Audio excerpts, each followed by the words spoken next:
तो चलो आज नथिंग की तरफ से आने वाली हर चीज को ब्रेक डाउन करते हैं सिवाय इसके।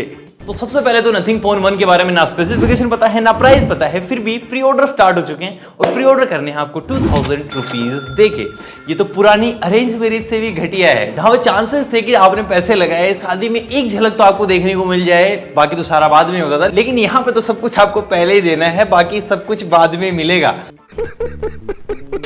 और वो आपके लायक होगा कि नहीं होगा वो भी आपको बाद में जाके पता चलेगा। तो रिजल्ट एंड प्री ऑर्डर तो एक ढकोसला है, उसको छोड़ो और आगे बढ़ते हैं। तो फोन का फेस लुक हमने देख लिया है, ट्रेलर देख लिया है, तो ये कुछ स्पेशल पॉइंट जो इसको देखने के बाद आपके दिमाग में बनेंगे अगर हुआ तो। सबसे पहला, dual rear camera with almost no camera bump with LED flash, OLED display, wireless charging and in display fingerprint. अब आप ये बोलोगे इन डिस्प्ले फिंगरप्रिंट कैसे पता चला? अरे भाई, जब साइड माउंटेड फिंगरप्रिंट नहीं है तो कॉमन सेंस है ना, आपको इन डिस्प्ले फिंगरप्रिंट मिलने वाला है और ओलेड डिस्प्ले के साथ डेफिनेटली ये चीज बनती भी है। और सबसे बड़ी चीज एलईडी इंडिकेटर्स जो इसके लुक में कुछ स्पेशली इजाफा क्रिएट करते हैं और ये बिल्कुल स्पेसिफिक टाइप फीलिंग्स देता है, जहां पे आपको कैमरा बम के रिगार्डिंग देखने को मिल जाएगा, ऊपर की तरफ एलईडी नोटिफिकेशन देखने को मिलता है और वायरलेस चार्जिंग कोयल के अराउंड भी आपको देखने को मिल जाएगा और नीचे की तरफ भी देखने को मिलता है। और उसके बाद एल्यूमिनियम फ्रेम्स जो नथिंग का कहना है कि एक रिसाइकल्ड एल्यूमिनियम से बने हैं जो इन्वायरमेंट के लिए बेस्ट है। एंड इसी के साथ secondary mic 7 antenna, bands flat, एजल्स फ्लैट, डिस्प्ले फ्लैट, बैक बिल्कुल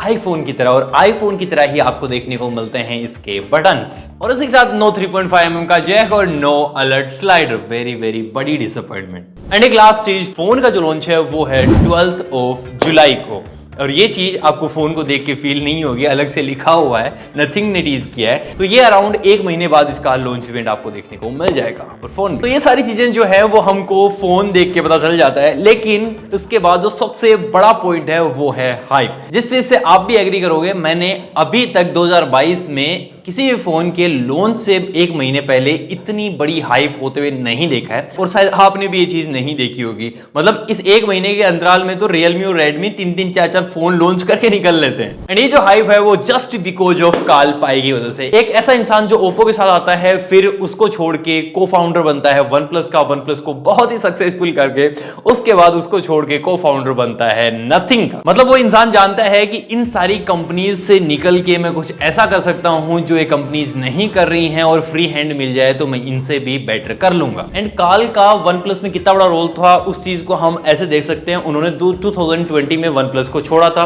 और उसके बाद वन प्लस ने 3 सबसे बड़े डिसीजन लिए जो वन प्लस को एकदम खत्म करने में तुले हुए हैं। सबसे बड़ा वन प्लस और ओप्पो का मर्ज है, दूसरा ओप्पो के कलर ओएस और ऑक्सीजन ओएस को आपस में मर्ज कर देना, जो भी एक बहुत बड़ा खतरनाक डिसीजन है वन प्लस के लिए, और तीसरा अलर्ट स्लाइडर को गायब कर देना जो वन प्लस की एक ब्यूटी है। उसके बावजूद भी प्राइस को कंसिस्टेंटली हाइप पे लेके जाना।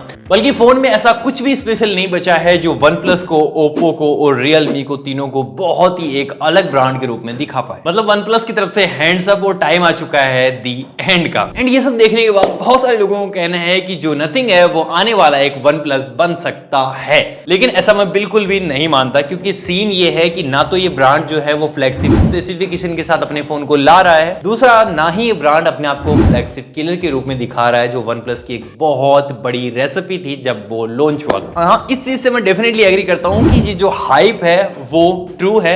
कुछ सिमिलरिटीज हैं जो वन प्लस और नथिंग में है, वो जस्ट बिकॉज ऑफ काल पाई, क्योंकि बेसिकली जब वन प्लस नोड लॉन्च हुआ था उसकी हाइप बिल्कुल ऐसी की ऐसी थी और वो फोन जो है वो टॉप 10 सेलिंग स्मार्टफोन में भी आया था और उसके पीछे भी मास्टरमाइंड काल पाई थे और यहां भी मास्टरमाइंड काल पाई है। तो बेसिकली इसको कॉपी नहीं एक्सपीरियंस बोलते हैं। और उसके बाद किसी भी प्रोडक्ट को अचीवमेंट दिलाने के लिए उसकी प्राइस का सबसे बड़ा रोल होता है और यहाँ पे ये मुझे लगता है कि ऐसी प्राइस रेंज को कवर करेगा जहां पे ये सबसे ज्यादा कस्टमर्स को टारगेट कर पाए, और वो मुझे लगता है कि 35,000 इंडिया के लिए हो सकता है। और प्राइस को कंट्रोल करना इसलिए पॉसिबल हो पाएगा क्योंकि ये जो है इंडिया में तमिलनाडु में ही बन के रेडी हो रहा है, मतलब मेड इन इंडिया स्मार्टफोन होगा। तो कॉमन सेंस है, इतनी ज्यादा इंपोर्ट ड्यूटी नहीं लगेगी और सही प्राइस में हमको मिल जाएगा। और ये जो फोन है इसके स्पेसिफिकेशन कुछ इस प्रकार होंगे, जिसमें स्नैपड्रैगन 7 जनरेशन 1 होने वाला है जो अराउंड 870 स्नैपड्रैगन 870 के लगभग की पावर आपको जनरेट करके देगा। 8GB RAM, 128GB storage, OLED display, 120 hertz के हायर रिफ्रेश रेट, इसी के साथ ड्यूअल रेयर कैमरा जिसमें मेन होगा और अल्ट्रा वाइड डेफिनेटली होगा, 4500 mAh की बैटरी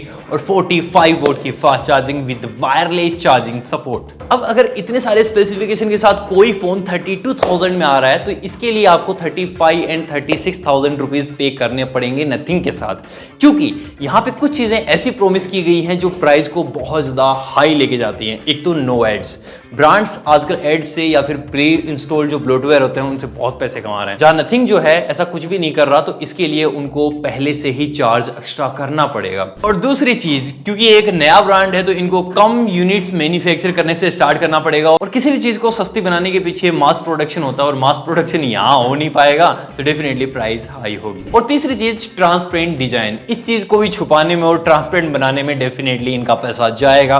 और चौथी चीज सॉफ्टवेयर अपडेट्स, इन्होंने प्रॉमिस किए हैं 3 साल के मेजर एंड्रॉइड अपडेट्स, 4 साल के मेजर सिक्योरिटी अपडेट्स, और ये एक बहुत लंबा टाइम होता है जिसको टेक केयर करने के लिए इनको स्टार्टिंग से ही पैसे जुटा के चलना पड़ेगा मेन MRP में ही। और एक सॉफ्टवेयर अपडेट से कितना ज्यादा पैसा बढ़ सकता है ये मुझे शायद बताने की जरूरत नहीं है। सैमसंग गैलेक्सी A52s और A73 को देख लो, एक फोन 28,000 का है तो एक 42,000 का है और अराउंड सेम स्पेसिफिकेशन के साथ आते हैं, लेकिन A73 में आपको 4 साल के अपडेट्स देखने को मिलेंगे, इसलिए उसकी प्राइस बहुत ज्यादा है। बाकी नथिंग फोन 1 का जो लॉन्च है वो आपको 12 जुलाई को देखने को मिलेगा और फर्स्ट सेल इसकी शायद 18 जुलाई को होने वाली है और इनकी प्री बुकिंग 100 वाली स्टार्ट हो चुकी है जिसके साथ आपको बिल्कुल भी नहीं जाना। तो यार यही है कहानी नथिंग फोन 1 की। आई होप आपको वीडियो पसंद आया होगा। बाकी फोन के बारे में आपको क्या लगता है, क्या सोच रहे हैं, नीचे लिख के बताना बिल्कुल भी मत बोलना और मैं मिलता हूं आपसे अगले वाले वीडियो में, तब तक के लिए